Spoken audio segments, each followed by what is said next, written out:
أعوذ بالله من الشيطان الرجيم بسم الله الرحمن الرحيم بسم الله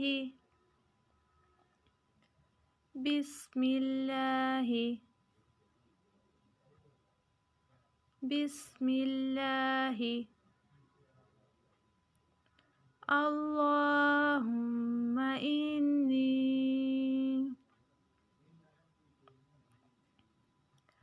اللهم إني اللهم إني أعوذ بك أعوذ بك أعوذ بك من الخبث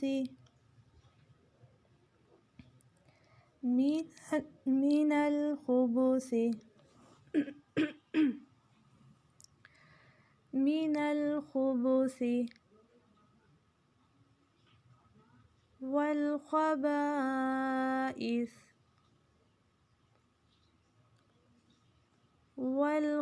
والخبائث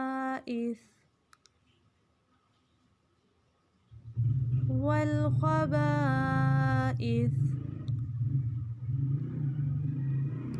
غفرانك غفرانك غفرانك الحمد لله الذي الحمد لله الذي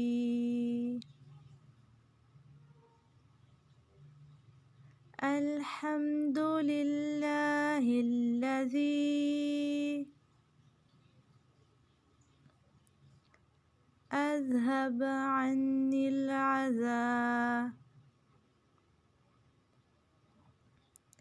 أذهب عني الأذى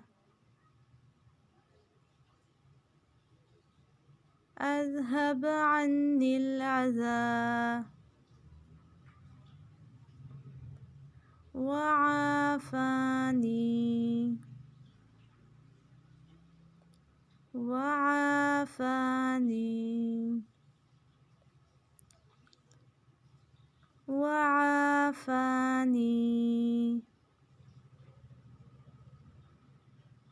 बिस्मिल्लाह में अलिफ लाम जो है बारीक पढ़ा जाएगा और ही को लंबा नहीं करना। अल्लाहुम्मा में लाम जयपुर पढ़ा जाएगा और मीम पे गुन्ना करेंगे। इन नी नून पे गुन्ना होगा और यहाँ पे नी याय मद्दा है और इसके ऊपर यहाँ पे मद्दे जायज़ भी है। 3 से 4 अलिफ के बराबर लंबा करेंगे।